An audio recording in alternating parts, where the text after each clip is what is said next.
Pasamos ahora a la segunda ponencia de esta mañana. Está a cargo de Julio Berbel, catedrático de Economía de la Universidad de Córdoba. Es doctor ingeniero agrónomo y centra su actividad en la economía agraria y ambiental. Ha participado activamente en la implementación de la Directiva Marco del Agua en España y en Europa y en el diseño de la política de agua europea, así como en la elaboración de planes hidrológicos de demarcación. Ha recibido recientemente, en 2019, el Premio Galileo a la transferencia del conocimiento de la Universidad de Córdoba. La luz. Bien, Sí, cuando Julio Perdón, se está ya disponible, muchísimas gracias, Julio, por participar en este seminario. Gracias por Y invitarme, sí. a partir de ya, pues tiene la palabra, que estamos con muchas ganas de escucharte. Muchísimas Gracias gracias. por invitarme. Llevo un año desde que estamos así con ganas de ir a Almería, lo echo de menos, ¿eh? O sea, a ver si consigo, a ver si esto se normaliza de verdad y no a medias, ¿no?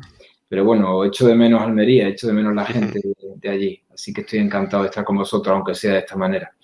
Voy a contaros algo sobre la gobernanza del agua y en general y del agua residual en particular, ¿vale? Es muy breve y voy a dar una visión global y luego voy a lo particular, ¿no? Porque yo creo que es importante que veamos las cosas en contexto. Las dimensiones de la gobernanza son muy complejas. Aquí tenéis una referencia donde veis cómo la gobernanza para reciclado de agua pues, implica, pues está en inglés, ¿no? Regulation, o sea, reglamentos, reglas, normas, finanzas, gestión de los distintos agentes, los clientes, la participación pública. Hay una mezcla de 1000 cosas, o sea, es una cosa muy compleja, ¿no? La gobernanza la define la OCDE, esto lo he tomado de la OCDE como el conjunto de reglas, costumbres y procesos. A veces también es importante las costumbres y el propio capital humano, el capital social. La confianza en que no hay corrupción, en que los que tienen los puestos de responsabilidad están siendo honestos y justos y equitativos, eso forma parte de esas costumbres que hacen que funcionen o no funcionen. Reglas escritas y no escritas, a través de las cuales se toman las decisiones para asignarlo, ¿no? Hay un hardware, que es un capital natural, es el agua que tenemos, y un software, que digamos es el capital fabricado. Bueno, este es el software, perdón. El hardware es la infraestructura que tenemos, las tuberías, el hormigón, los kilovatios, las bombas, o el capital natural, ¿no? El acuífero, la recarga. Y la mezcla de hardware y software es lo que hace que al final funcione la gestión de la hardware. Voy a ir más al grano. Aquí tenéis unos principios, luego si queréis compartir la ponencia, las referencias de la OCDE, que está trabajando mucho en el tema de la gobernanza del agua. Y al final, si vamos al agua reutilizada, al agua reciclada o regenerada, yo me cogería 2 o 3 primeras, ¿no? Hay que definir muy claramente roles y responsabilidades y gestionar el agua a la escala adecuada, cuenca, acuífero, ¿no? Eso es muy importante, ¿no? Lo demás también, y financiar también los servicios y el día a día, ¿no? ¿Tipo de gobernanza? Pues mira, para que veáis un poco las alternativas que hay, que no hay solo una, ¿eh? Ahí tengo 4 ejemplos de los 4 puntos cardinales: Australia, Israel, España y California. Vamos a ver un poco cada uno de ellas, ¿no? Israel, para empezar la primera. Israel es muy pequeña, tiene 5 millones de habitantes, creo que tiene, y es poco más grande que la provincia de Sevilla, para que os hagáis una idea del tamaño que tiene. Entonces, es relativamente gestionable, ¿no? Y está muy conectado norte-sur, porque además toda la población vive en la costa o en el entorno del Valle del Jordán, resumiendo, sin dar una clase de geografía. Vamos a la tabla que veis abajo. ¿Veis cómo veis que cada vez Julio, el peso del... Sí. Perdona un segundo que te interrumpa. Ve indicando, como te están pasando las transparencias, hay un pequeño Sí. desfase. Cuando quieras que cambie de transparencia, por favor, ve Yo no puedo indicándolo. compartir la pantalla. Podrías compartir la pantalla y lo harías tú directamente. Pues lo hago yo, perdonad. Gracias, disculpad. Muchas Compartir. gracias. Discúlpanos a Ventana de nosotros. aplicación, no, es que me lo tenías que haber dicho. Sí, no sabía. Bueno, y vamos por aquí. ¿Estáis viendo la pantalla compartida? Sí, ¿no? Ahora sí, ¿no? ¿Sí se ve? Se Sí, ve en sí. pantalla, ¿no? Perfecto, Se ve voy a perfecto. ponerla en grande. Bueno, pues como iba diciendo, y ya lo sé, el pequeño desfase, vamos por aquí, 1, 2 y 3. Voy aquí a pincharlo en grande. Iba a analizar 4 modos de gobernanza, pensando en qué podemos sacar de aquí para nuestro caso particular, ¿vale? Podemos aprender de cada uno de ellos algo hay interesante para cada uno de ellos, ¿vale? Israel, España, California, Australia. Israel, monopolio, todo el agua del Estado. Y el Estado lo gestiona a través de una empresa pública. Al final, veis como el peso del agua natural va cayendo, en parte porque se asume el cambio climático, se asume el compromiso, se asume lo que sea. Es decir, veis que va cayendo, mientras que el agua regenerada, que aquí le llaman effluent, que es la naranja que va arriba, cada vez es más importante, y la desalinada cada vez es más importante, ¿no? Y veis cómo Israel plantea aumentar el consumo de agua en base a la desalinada y a la otra. Vamos a lo nuestro. Mirad, en la tabla de abajo veis cómo un agricultor que quiere utilizar agua regenerada, Shaftán, en la zona de Tel Aviv y todas las grandes depuradoras de aquella zona, tiene que pagar $31, 31 céntimos de dólar por metro cúbico. Si estamos hablando de que fundamentalmente la empresa Mekorot, que es la empresa pública, no está dispuesta a subvencionar el coste de la gestión del agua, ¿no? Se supone aquí que el tratamiento terciario lo tiene que asumir la ciudad. Si la ciudad de Tel Aviv coge agua limpia, pues tiene que devolverla limpia. Pero todo lo que va a partir de la salida del terciario lo tienen que pagar a coste de producción el empresario, el agricultor. Veis que hay una cosa que pone cuota y luego viene si te pasa de la cuota, ¿no? Pues fijaros cómo si te pasa de la cuota llegas prácticamente a $1 por metro cúbico. Y si la agricultura de Israel funciona con esos precios, Australia es el otro extremo, es puro mercado, ¿vale? El puro mercado, aquí veis una curvita donde veis que la gente compra y vende agua, la línea de arriba es el precio, el pico es su verano, que es nuestro invierno, ¿no? Y cómo hay y los volúmenes que se compran y se venden, ¿no? Precio medio, grosso modo, de compra-venta está en 10, 15 céntimos metro cúbico, ¿no? Precios que nos pueden parecer razonables. Eso genera un problemilla porque las grandes ciudades pueden vender, y de hecho venden, cuando reutilizan el agua, pues o la reutilizan para uso propio o la pueden vender a terceros, ya sea en industria o ya sea agricultores.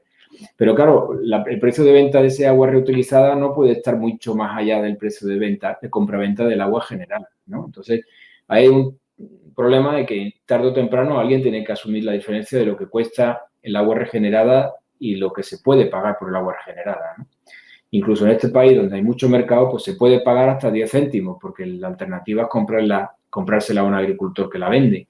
Entonces, bueno, pues si no se puede, pues ¿quién lo paga la diferencia? Pues tendrá que pagarlo la ciudad o el Estado, porque si no, no se coloca ese agua regenerada. California tiene un modelo que a mí me parece muy interesante. Yo creo que en Almería se pueden hacer aprender de algunas de estas cosas. Y ahí veis un water banking, ¿no? Ahí water banking, ¿qué quiere decir? Quiere decir que yo recargo un acuífero y luego vendo ese acuífero que he recargado. Incluso hay una cosa que se llama carryover, o sea, el agua que no he utilizado yo este año la puedo utilizar el año que viene. Aquí veis el ejemplo de un acuífero del cual pues beben los agricultores y las ciudades, y al final pues lo que hacen es mandar agua reutilizada a una presa. Ese agua reutilizada la mandan a almacenamiento en agua superficial o subterránea y luego se vuelve a reutilizar, ¿eh? Entonces, pues parece que también es una alternativa interesante, porque inevitablemente ninguna depuradora, por muy eficiente que sea, va a poder utilizar el agua al 100% los 365 días del año. Hay épocas en que no se riega. Si estamos hablando de invernaderos, a lo mejor el verano más verano, hay 1 o 2 meses que se riega poco. Vosotros sabéis más que yo de eso, y si te vas a la agricultura más de interior, ahí los meses de invierno, cuando está lloviendo a todo plan, pues nadie riega, ¿no? Entonces ahí hay 6 meses, 3 meses, 2 meses, 5 meses donde el agua reutilizada, después de hacer una fuerte inversión en una planta de tratamiento, acaba en el mar. Bueno, pues esa es una de las soluciones, el water banking. Problema, hay que ponerse de acuerdo todos para gestionar en común el acuífero, pero lo que no puede ser es que yo pague el coste de recargar y tú la bombees gratis, ¿no? Entonces, eso es una de las barreras. Fijaros que no es una barrera técnica ni económica, sino de gobernanza y de política. O sea, tenemos que ponernos todos en común, porque si tú vas por libre, yo gasto, yo reutilizo, yo limpio, yo recargo y luego tú te las llevas gratis, pues yo no lo hago, ¿no? Entonces ahí, eso es uno de los problemas. España, ¿qué os voy a contar de España? Es decir, España el cuarto modelo, y es un modelo donde yo diría que aquí hay mucho de público-privada. El ejemplo español, a diferencia de los anteriores, el israelita es público-público, o sea, el australiano privado-privado, el americano privado con una cierta intervención pública y el español un público con una cierta intervención privada, ¿no? ¿En qué sentido? Bueno, pues aquí hay unas costumbres, unas tradiciones, como el Tribunal de las Aguas de Valencia, la infraestructura que existe ya, que hace que la gestión integrada de los recursos hídricos y las confederaciones compartan deleguen parte de sus responsabilidades en las comunidades de usuarios y en las confederaciones de regantes. Eso que a nosotros los españoles nos parece tan normal, os puedo asegurar que no es tan normal. No es tan normal. O sea, las comunidades de usuarios y las comunidades de regantes funcionan muy bien y la gente viene a España a verlas porque funcionan bien. Pero fuera de España no es tan habitual esto, ¿no? Pero tenemos que ir más allá. Si no basta con mi comunidad de usuarios gestiona estos pozos y la tuya esos otros pozos, la mía utiliza el agua regenerada, porque al final cuando llega un momento en que la única solución es la integración de todas las fuentes. Y voy a lo más novedoso. Lo más novedoso es el último reglamento, es de mayo, ¿vale? El reglamento europeo para el reuso de agua. Este no afecta a la conferencia que acabamos de ver de Paloma, de las aguas agroindustriales, porque esto se refiere fundamentalmente al agua urbana. El agua urbana se gestiona, hay dos grandes marcos. Uno está, habéis visto que ha aparecido aquí la Directiva Marco de Agua y aquí aparece el reglamento. Gestionan cosas diferentes. Hasta ahora la Directiva Marco de Agua para todos era un poco el marco legal que nos tenía. Mientras que ahora aparece el reglamento, es novedoso, es de mayo, tenemos 2 años todavía para aplicarlo. Aquí he hecho una cosa bastante simplificada que es sobresimplificación, diría yo, porque digo que hay aspectos técnicos, económicos, y de gobernanza y sociales, ¿no? Pero está todo mezclado, parece que son verticales, pero no es verdad, ¿no? Fijaros cómo, si voy un poquito atrás, la clave está en el terciario, que he puesto que se llama planta de regeneración, ¿no? No sé cómo traducirlo. Tenemos el problema de almacenaje y transporte, que es importante, ¿eh? Los parámetros del reglamento aparecen aquí, pero luego en la salida de la planta de terciario, pero también vuelven a ser necesarios aplicarlos aquí, cuando se van a aplicar en parcela, lo cual hace que todo este otro sistema de almacenamiento, transporte y hasta que llega a parcela también forma parte del reglamento, ¿no? Y luego tenemos al cliente y lo que se llama, no sé si conocíais el tema, el factor YUC, ahora veréis. El factor YUC se refiere más bien a los intentos que ha habido de reutilización directa, ¿no? De from toilet to tap, quiere decir, desde el baño hasta el grifo. Eso hay un rechazo brutal del consumidor, de ahí viene un poco el YUC factor, pero también todo este reglamento viene por un poco la necesidad de garantizar al consumidor que no se va a regar un cultivo como una lechuga con un agua que luego pueda contener algún peligro para la salud, ¿no? Y luego está la capacidad de pago y la capacidad de pago, o sea, y la capacidad y la disponibilidad a pagar, porque claro, todo esto cuesta dinero. ¿Cuánto cuesta? Grosso modo, el terciario puede costar entre 10 y 15 céntimos. Ahora, ¿quién tiene que pagarlo? Un tema que podemos hablar ahora. Y luego, claro, el transporte, almacenamiento y tal va a depender mucho de las circunstancias locales, ¿no? Ese es el reglamento.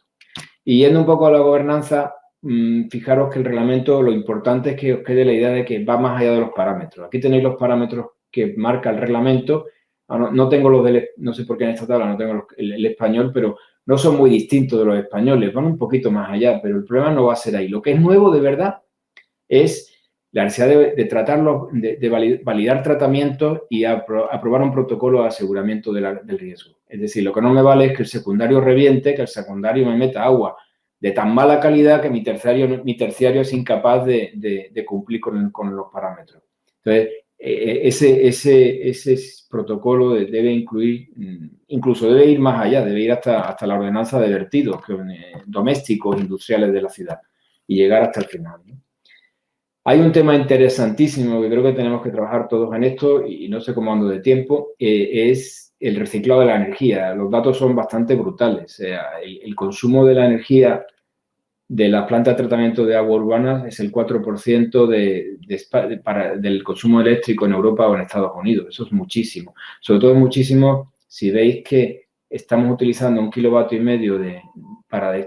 de energía para destrozar o para romper o para eliminar 4 kilovatios hora que contiene la energía latente que hay en el agua residual. Es decir, que estamos destruyendo entre 4 y 12 veces más energía de la que tiene la propia agua, ¿no? Solo hay un número muy escaso de plantas de aguas residuales que son autofinanciadas en energía, 100% autosuficientes de energía, pero son muy escasas. Y algunas de las que ponen como ejemplo luego tienen trampa porque utilizan energía, pues no sé, de los saltos de agua, etcétera, ¿no? Luego el reciclado de nutrientes es importante, al final ahí hay nitrógeno, fósforo, potasio y es importante. Voy un poco deprisa, porque luego como hay mesa redonda, ese nuevo reglamento para mí, y bueno, lo dice también la propia normativa, tiene que tener el enfoque de cuenca, en el caso de ser cuenca, el enfoque de acuífero, o sea, el agua regenerada no va por libre, no se cae del cielo, tienes que meterla en el enfoque de la cuenca. Esto que acabo de decir, que es clave, que no existía hasta ahora, ni siquiera sabemos cómo hacerlo, esto hay que empezar a hacer ahora el protocolo de riesgo, una guideline, una norma práctica, definir los roles, si el secundario revienta, ¿quién asume eso? Si ese tipo de cosas que pasan en la práctica, ¿no? Si alguien hace trampas, si en el proceso de transporte ocurre algo, bueno, pues ¿quién es el responsable? El tema financiero, ¿quién paga qué? La política, la idea en Israel o en Murcia, no hay que irse a Israel, es que la ciudad tiene que devolver el agua con la misma calidad que la tomó, por lo tanto el terciario lo tiene que asumir la ciudad, es decir, iríamos por encima de las normas actuales de vertido. Pediríamos un vertido más exquisito, mejor vertido a la ciudad, con lo cual a partir de ahí empezaría a entrar el agricultor que es responsable de un terciario, pero donde ya la calidad de vertido es como Dios manda y el coste, bueno, se reparte, ¿no? Es muy importante, todo eso es gobernanza, ¿no? Bueno, luego está el factor Yuc. Esto es una foto de un señor que consiguió ganar un referéndum en su pueblo para que no se reutilizara el agua que se pensaba reutilizar para uso potable, ¿eh? Pero ahora mismo hay algún caso que ni siquiera para uso agrícola la quieren, es decir, que hay un rechazo en alguna parte de la sociedad al reuso de agua, que es el factor YUC y que forma parte de cómo se resuelve eso, con información y transparencia, con información y transparencia. Y no hay otra, ¿eh? Y bueno, y ese protocolo de garantías que sea transparente y que la gente se lo crea, ¿no? Ya esto casi es para hacer un resumen, ¿no? El reglamento define unos requisitos mínimos, quiere una transparencia y una gestión de riesgo. Realmente hay un informe de la Comisión Europea que no se cree nadie, porque habla de 25 o 50 céntimos sería el coste del agua reutilizada y hace unos números enormes y se olvida de que 50 céntimos al metro cúbico lo pueden pagar muy pocos cultivos, ¿no? Entonces, yo creo que eso no se han acordado. Aparte de que si tú tienes agua de canal o agua de pozo a 15 o 10 céntimos, ¿por qué vas a usar agua a 50 céntimos? Es decir, ese informe es yo creo que es demasiado optimista. No obstante, hay una necesidad de reutilizar el agua y una capacidad que es importante que exploremos esa vía, ¿no? El reglamento nos ayuda a que seamos más transparentes y que no haya rechazo al uso del agua si un alemán pues que no le tenga miedo a coger un cultivo que se ha regado con agua reutilizada, ¿no? Bueno, eso es todo. Gracias por invitarme. Ahora en la mesa redonda, si ha quedado algo pendiente, pues estaré encantado de atenderlo. Te voy a quitar la presentación y me pongo yo en persona. Vale, Antonio. Pues muchísimas gracias, Julio. Ha sido una presentación muy, muy interesante, muy aclaradora y como siempre, muy didáctica, con que es de mucho agradecer. Esperemos que en la mesa redonda podamos formularte alguna pregunta. Vale.